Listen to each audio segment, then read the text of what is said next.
Dr. Wallington had us ringing the bell early today. All that good energy, Dr. Wallington. Give Dr. Wallington, the School District of Philadelphia, a huge, huge, huge round of applause. Let me ask all members of our team to please come forward. Is our Managing Director, Mike Carroll, acting manager? Okay, here you are. The subject, we can't move without you. Dr. Wallington. What about Rob DeBall, Sabrina, our budget director? Rob's here? All right. All right. Let me just start by saying good afternoon, everyone. We called this press conference today to update everyone on, first, what the city of Philadelphia is doing regarding SEPTA, two, the service cuts that began to be implemented yesterday across the city of Philadelphia and beyond, and three, what we know about the situation unfolding in Harrisburg. But I want to start by restating a set of facts that are very important to us as an administration to make sure that all Philadelphians are familiar with them and that they are clear and understand them.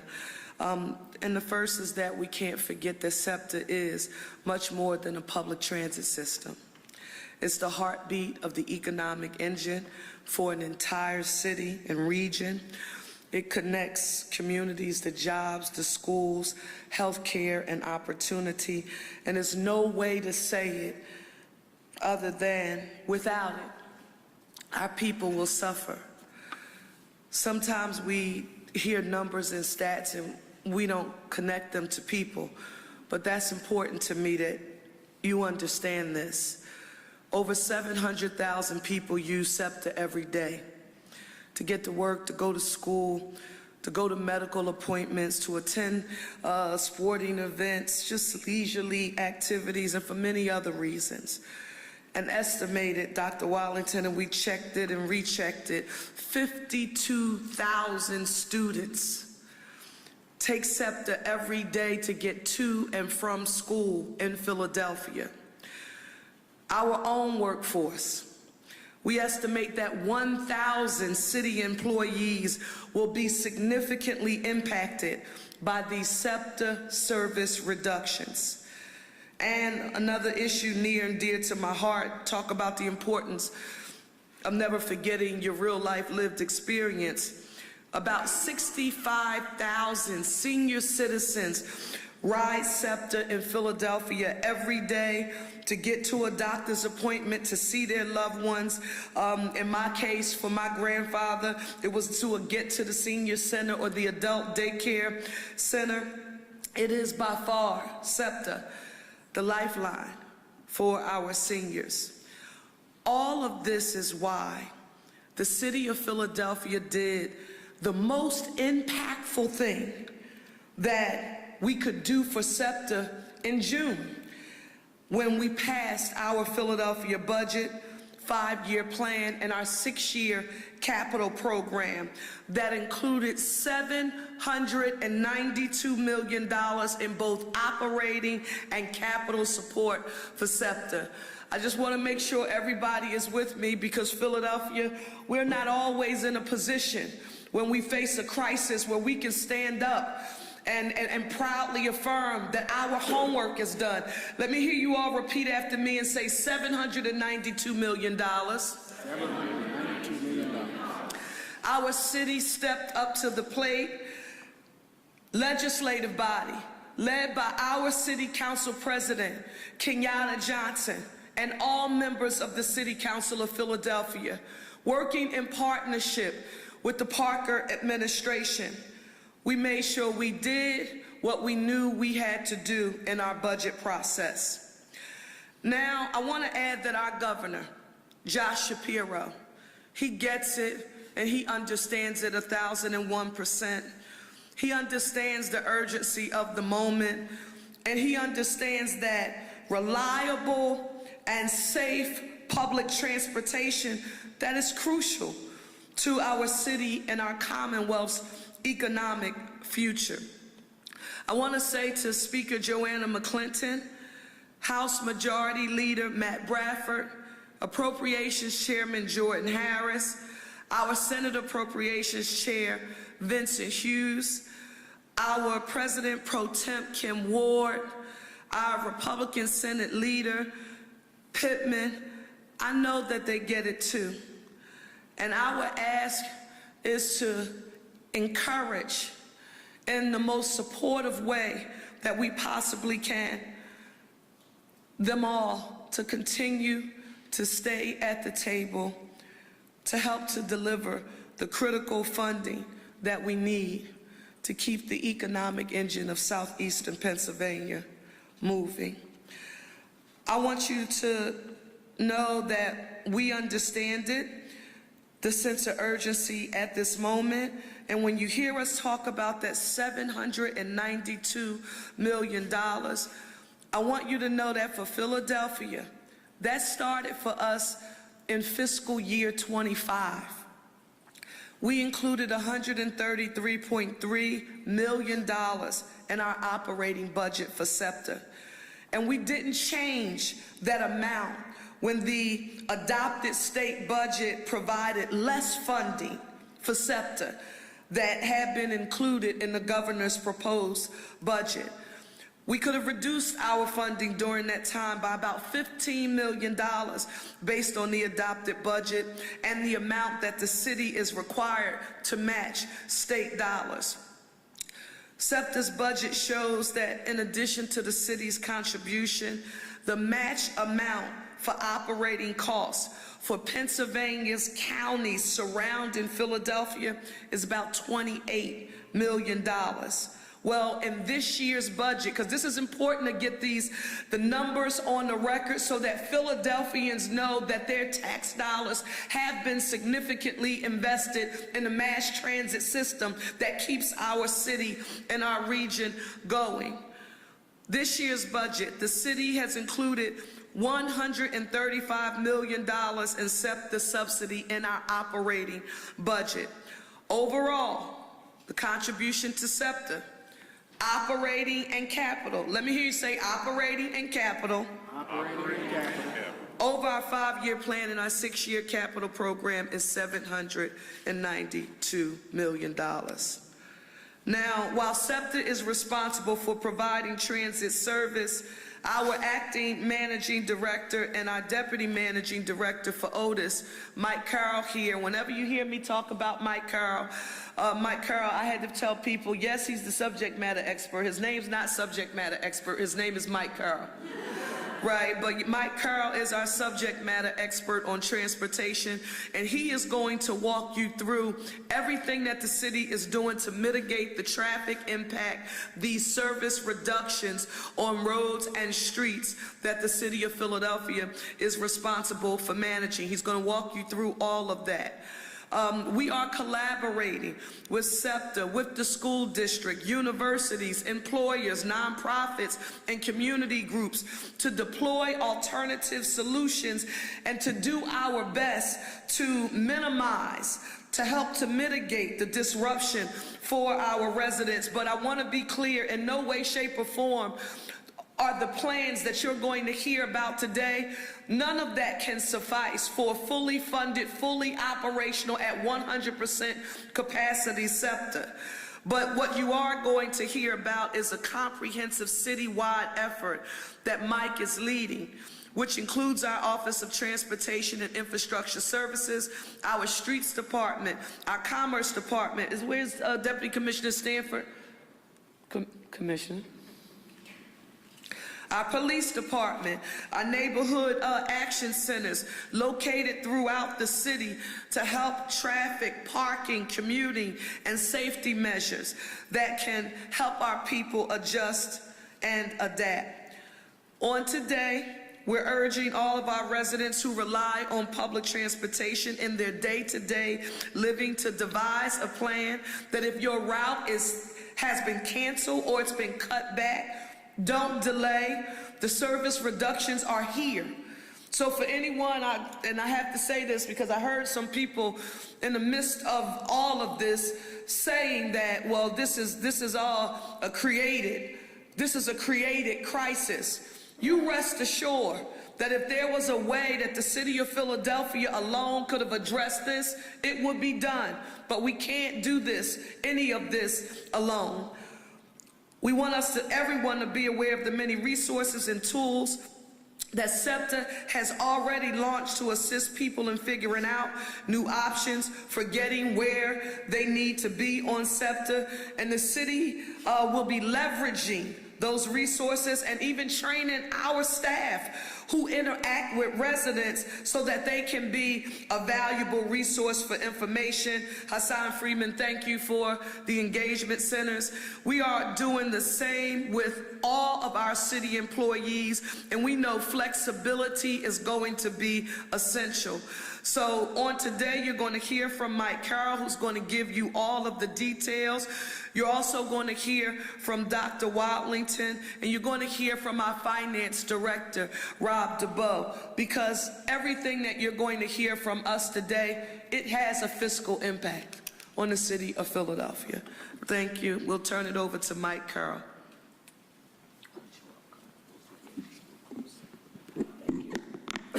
Thank you, Mayor Parker, and good afternoon. Again, I'm Mike Carroll. I'm the acting managing director and the deputy managing director for the Office of Transportation and Infrastructure.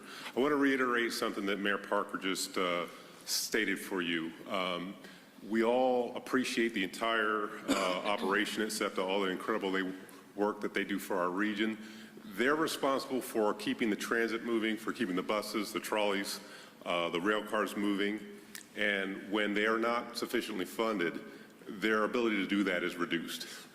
As a consequence, the city then needs to step in and elevate its part of that responsibility to make sure that our roads, our streets, the intersections, all the other aspects of the transportation system are working as reliably and efficiently as they can during that state when SEPTA is operating with less ability. So that means that the Parker administration, which includes the Office of Transportation, the Streets Department, the Office of Emergency Management, the Office of Public Safety, the Police Department, and as she mentioned, the Neighborhood Action Centers, we have been working collaboratively for weeks to develop a strategy and an action plan that we always hoped would not need to be implemented. But yesterday we did hit that start and we needed to activate that plan. So this is given the doomsday budget, which SEPTA did not want to have to operate on. But given that budget, these service reductions have been locked in. And until there is movement on funding in the state budget, this is the reality that we need to manage every day. As reported last week, the city has been working to leverage SEPTA's messaging and their resources so that people who use transit, people who are driving on the streets, people who depend on the buses, the Broad Street line, the regional rail services, can pay closer attention to what's going on and update their own travel plans. We expected that folks have been doing this, and I think we're starting to see the results of that expectation play out. SEPTA's done a great job posting signs at all bus stops that indicate which lines are no longer in service. They've been flooding social media and using all means of communication to reach their customers. City staff have also done a great job of sharing materials and guidance to help the traveling public find alternatives and prepare for travel disruptions given the reduced number of transit options. In fact, a blog that we posted last week on the city's website included maps of available parking near transit so that people could access park and ride locations around the region, and we've offered guidance on how people can avoid driving in rush hour traffic. There have been over 24,558 views of the maps that we created, so that message is getting out there. We will continue to update our blog, incorporating information that can be found from other sources, and this can all be accessed through the city's website. So we encourage you to visit it for regular updates about city operations. While we hear that many commuters took advantage of these resources and were ready today, we also know that many others were not. That's right. And so we hope now people realize that this is the time to do that planning. Today we are here to offer continued support.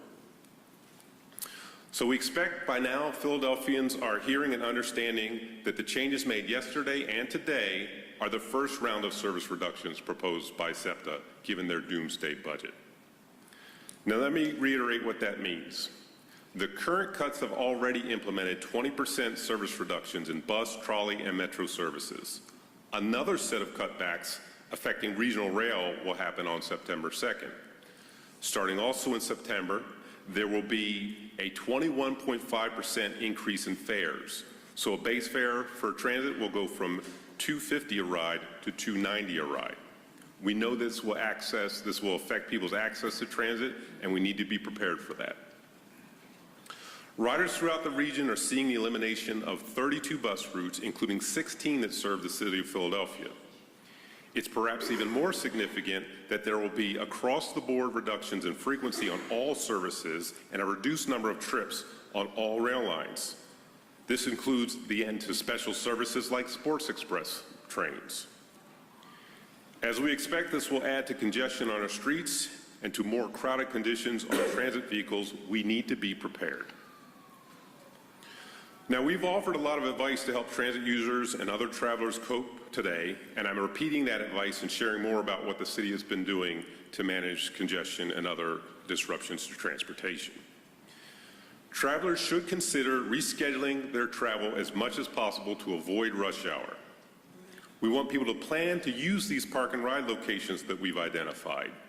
And when they get near their destination, look for options to either walk, ride a bike, use other transit options from other services for any trips that are in Center City or University City or where these options exist. And we're providing resources so people can find where to access that stuff.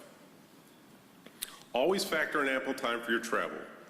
Making trips to congestion areas will require more time than you may be used to. Factor that into your travel planning.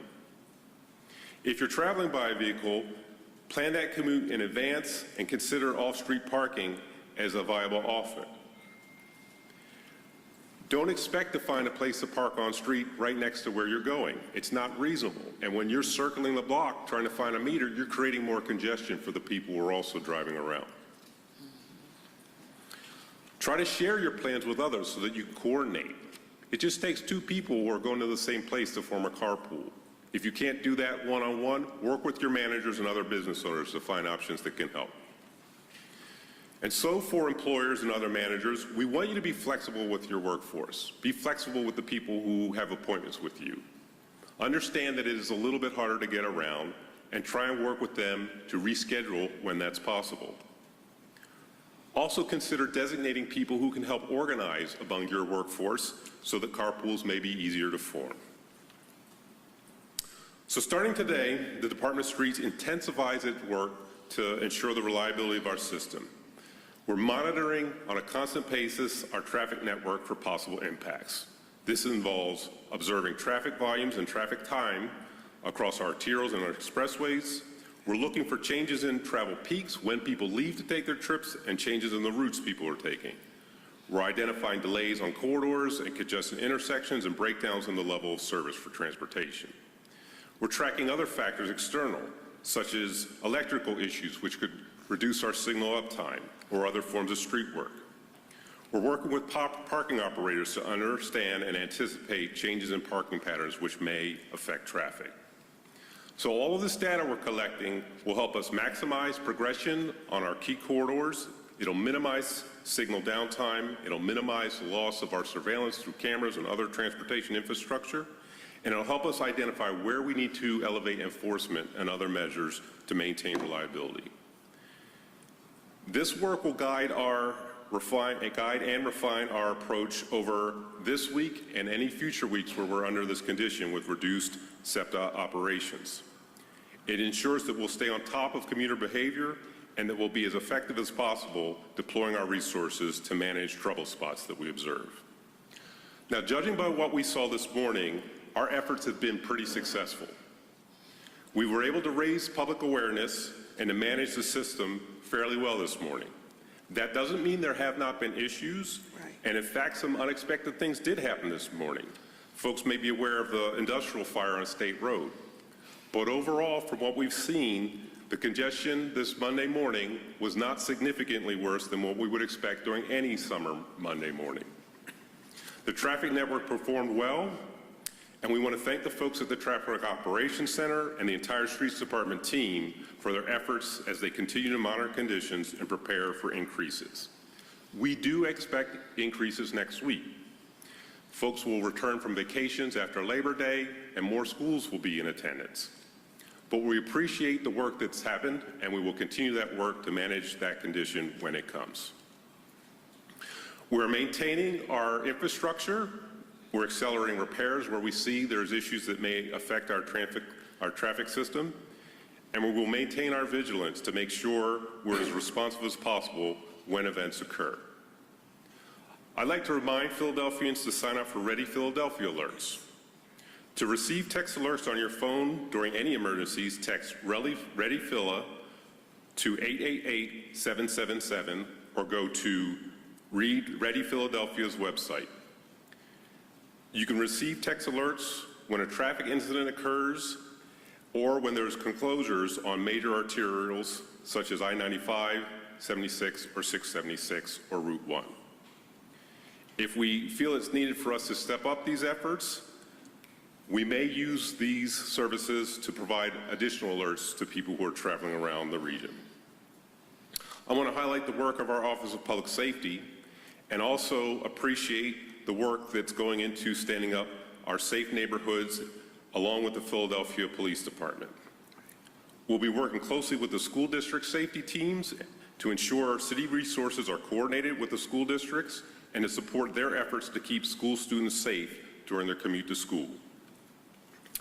Finally, I want to reiterate the historic $792 million investment from the city to SEPTA, and as the mayor highlighted, in that budget, we want to make sure it has the greatest benefit for the residents of Philadelphia. With that in mind, we are particularly interested in any approaches which allow us to restore school service to the greatest extent possible for students and families that need that to get to school. Therefore, we are creatively exploring possibilities and developing proposals in order to maintain and restore service, and we look forward to updating you all on that later this week. Thank you. Thank you, Mike Carroll. Dr. Watlington. Good afternoon, Madam Mayor. First of all, it was a pleasure to join you this morning at the Steele School to welcome hundreds of thousands of young people back to school in the nation's 6th largest city and 8th largest public school district out of 14,000 public school districts. We were joined this morning by Vice President Sarah Ashley Andrews. He's here, if you'll stand, please. And School Board Member Cherelle Parker. Ms. Harper, if you'll stand. Madam Mayor, after we left you mid-morning, we've been in schools all day long, and we just left Furness High School.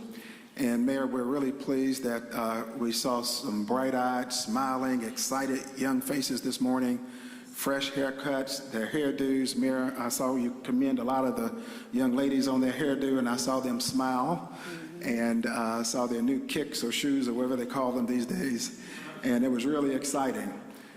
We reminded our young people that they're making some tremendous progress, Mayor.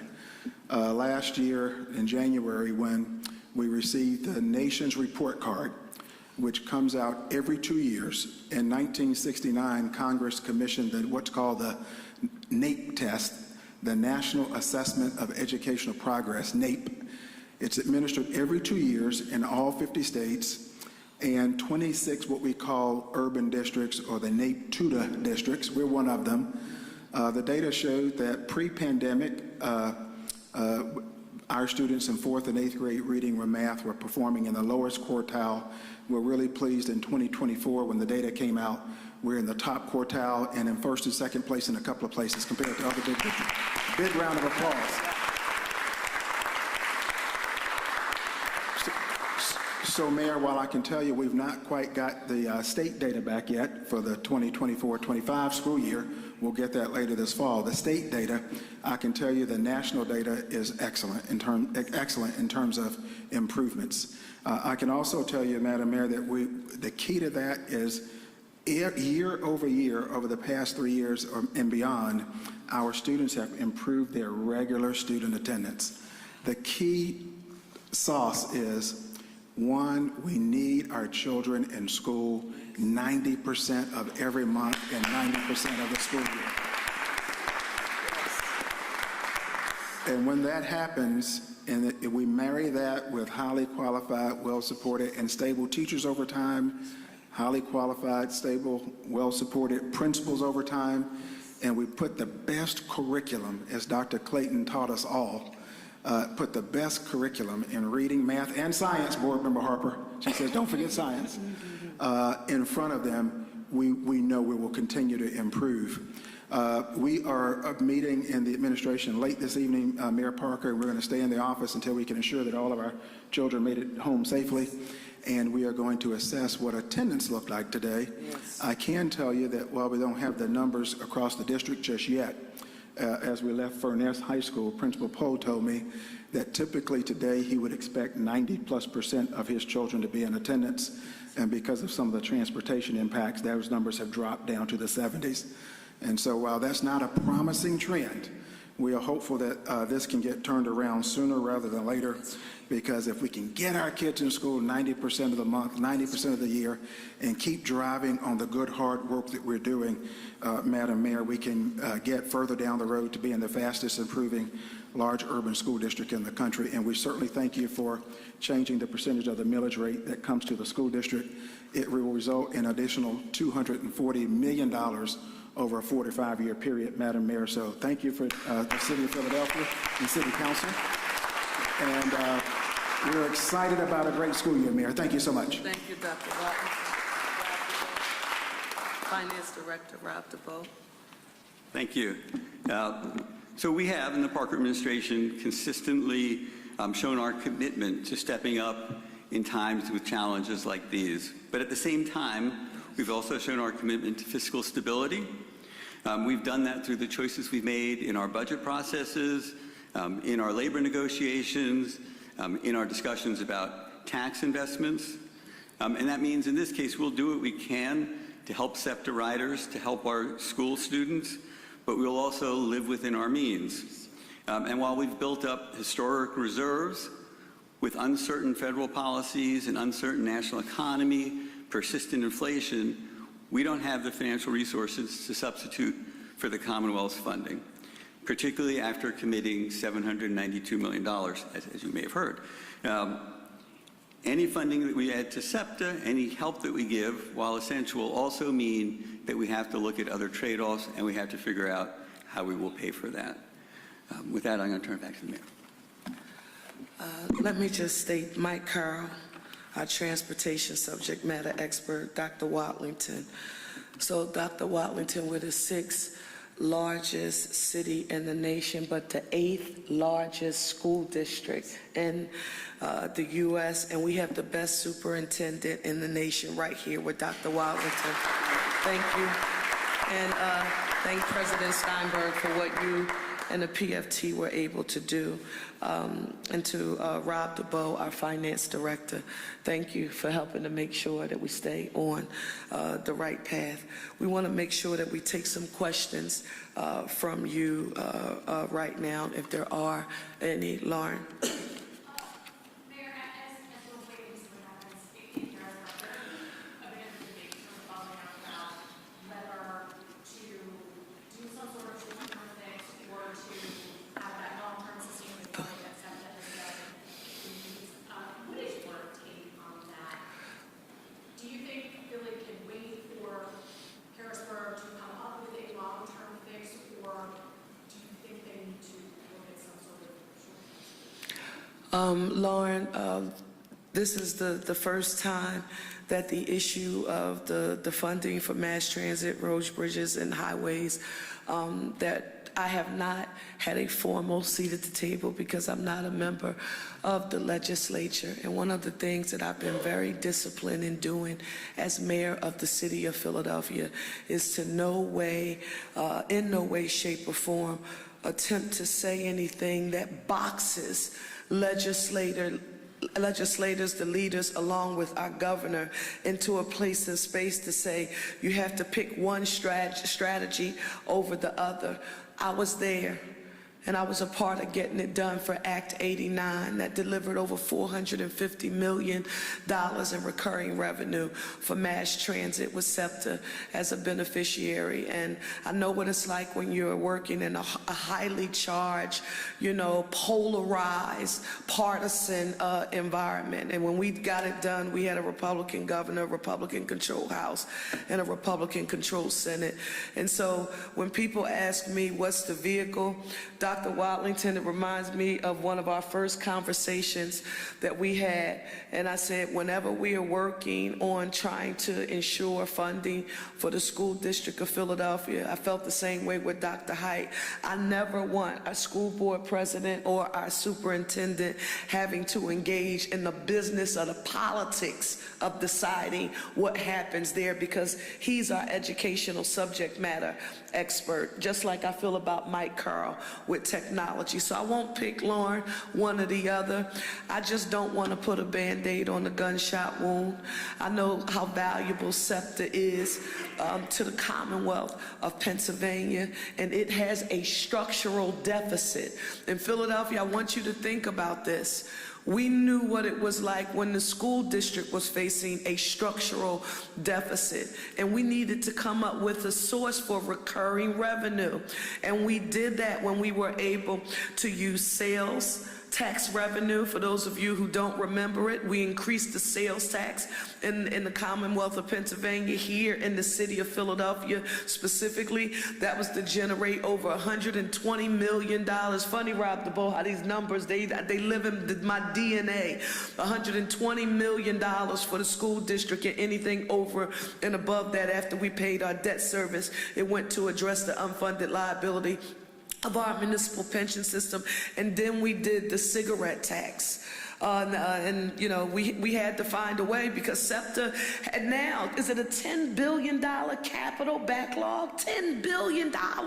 So we're talking about keeping SEPTA running, and we're talking about the service cuts. What about SEPTA being safe? Just like we have to make repairs to our aging infrastructure, I want Philadelphians to recognize, in southeastern Pennsylvania and Pennsylvanians at large, to realize SEPTA has a $10 billion capital backlog. So how do we get there, Lauren? I don't know.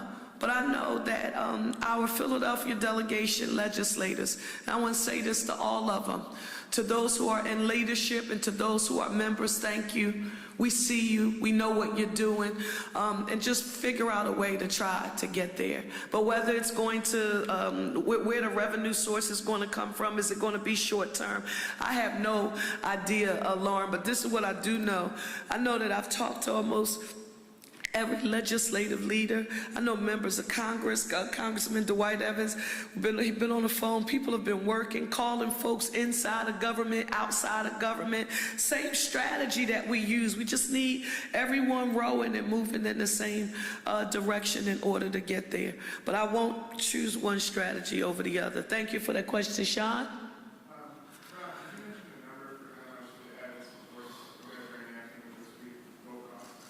I'm sorry, Sean, I say it out loud, Sean. Is there a price tag for how much the added supports that the city is paying for this week will cost? Come on, Rob. No, there isn't yet, Sean. I mean, we're still in the process of determining exactly what we have to do as we see what happens with commutes every day. So we don't have a number yet. And is there an estimate for the overall regional economic impact of Good question. Good question. I think you know that, right? We have to work on it. Yeah, we have to. SEPTA has put something together, and we don't have it with us. No, but Sean, I want to tell you the reason why I appreciate how you framed that question. That was extremely important to me. You said regional. You said regional. You didn't say Philadelphia, because this does not simply negatively impact Philadelphia.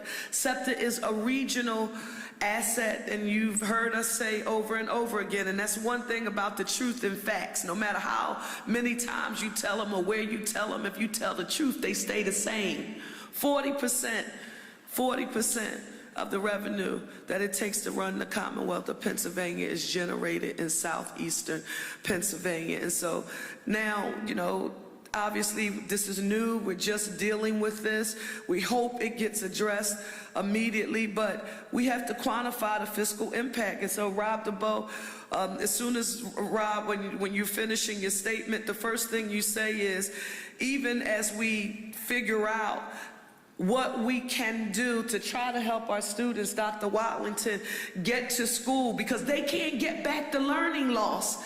When Dr. Watlington, when the principal tells you maybe 90% he was hoping for, expecting, but because of our transit challenges, he's seen a bit of a decline in those numbers. Our young people who aren't in school, Sean, they can't buy that time back. And so we want people to remember that sense of urgency, and we will quantify, Sean. We will quantify the impact on the city of Philadelphia, and SEPTA, we're sure will come up with an analysis on how it has impacted economically in the region.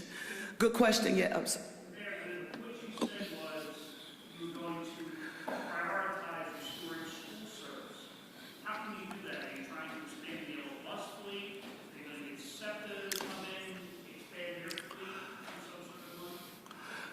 So one, there are no details associated with what we can communicate on today, but I want you to know that, and thank you, Managing Director Carl, for affirming that our teams have been working on, we call them, I reference them as hypothetical geometric if-then statements. If this happens, what will we do? And they're continuing to have those discussions to figure out, because we don't know how long this is going to play out. But what's most important is that no matter how long this goes, it is going to have a negative fiscal impact on the city of Philadelphia in our region.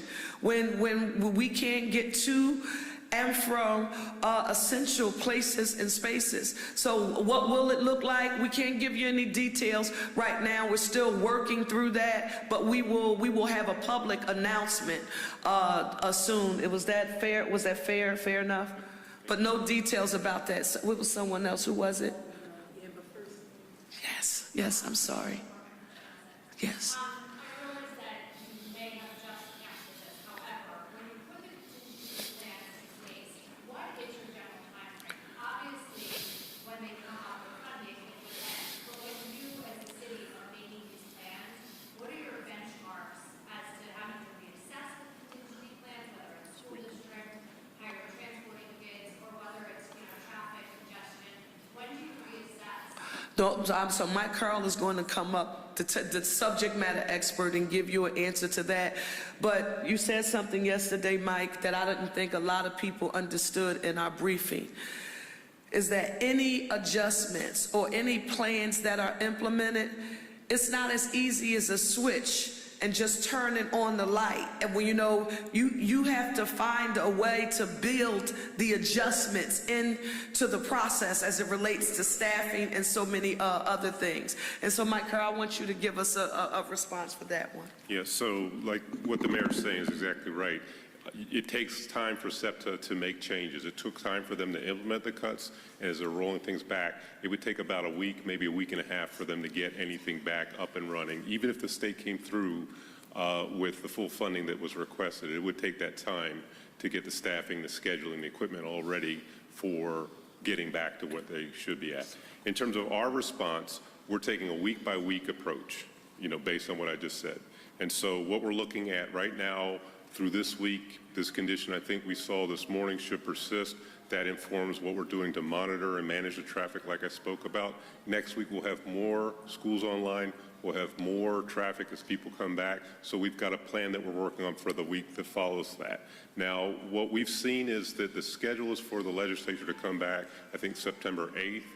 And we have to think about what would happen if it took them some time after September 8th to work on this, and then it took some time after they did come up with funding for SEPTA to implement that. So that could be several weeks, it could be a month before we're back to what we would call normal. And so we need to be prepared week by week across several weeks or a month in order to make the management decisions that we have to make to keep the transportation system moving. We have time for 2 more questions. Which one, Jen? Okay. Yes. My question revolves around ride sharing.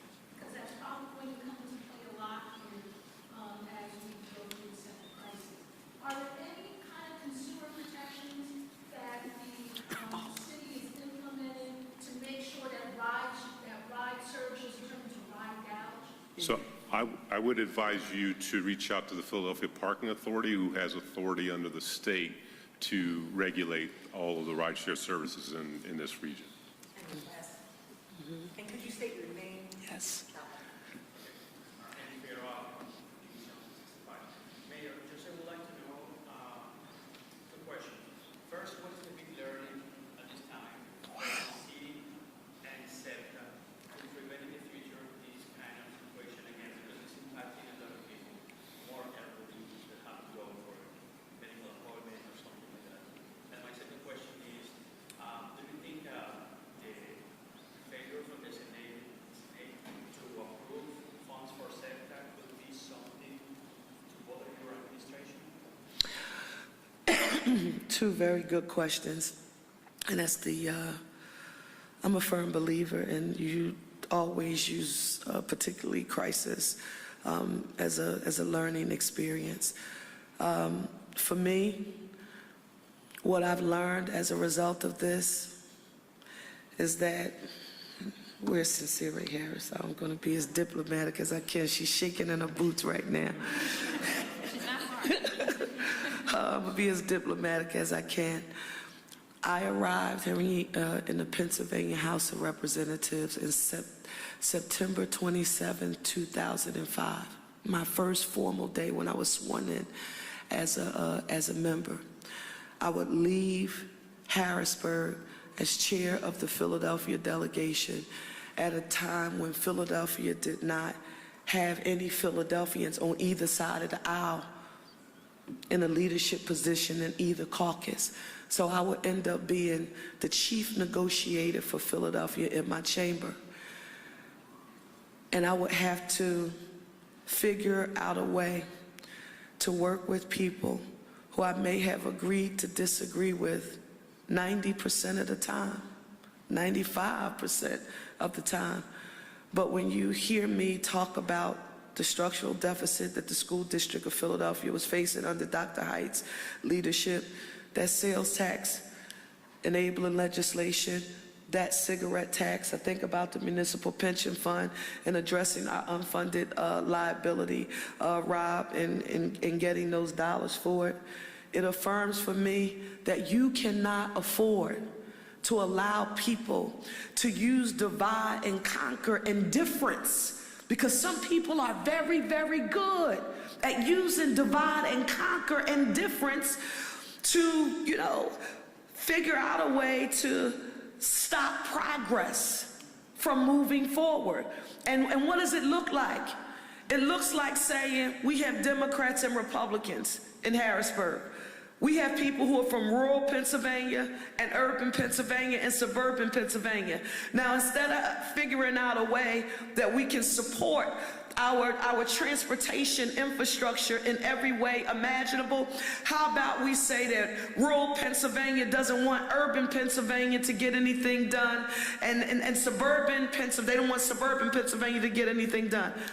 That's my learning experience, that what we learn to employ and do during my tenure, listen, it doesn't mean that it's kumbaya every day. It doesn't mean that you agree every day. It doesn't mean that sometimes you get really frustrated and you want to say some things and you might want to do some things, but you know that when you have 700,000 people on a daily basis dependent on the industry in order to function and survive on a daily basis, you can't let your pride, ego, and/or emotions or politics get in the way. You have to figure out a way to deliver it. In this instance for me, and I know it sounds corny, and people tell me, well, you're old now. Harrisburg's different now.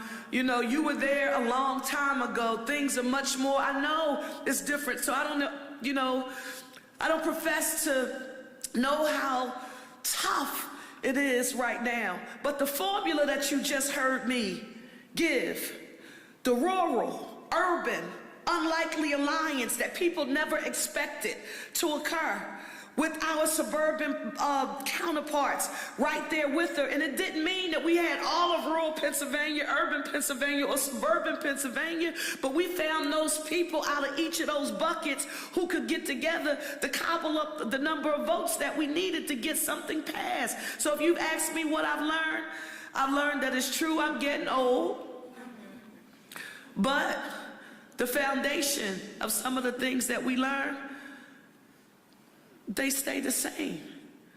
You've got to find a way to forge unlikely partnerships and unlikely allies in order to get something big like this done. And I'm still optimistic, even on the day, that they'll figure out a way to get there. Because our governor, legislative leaders, they're doing the best they can, and we want to encourage them to keep pushing. Thank you all so very much. I appreciate you. And you'll hear back from us later in the week, Carol, later in the week. Thank you all so very much.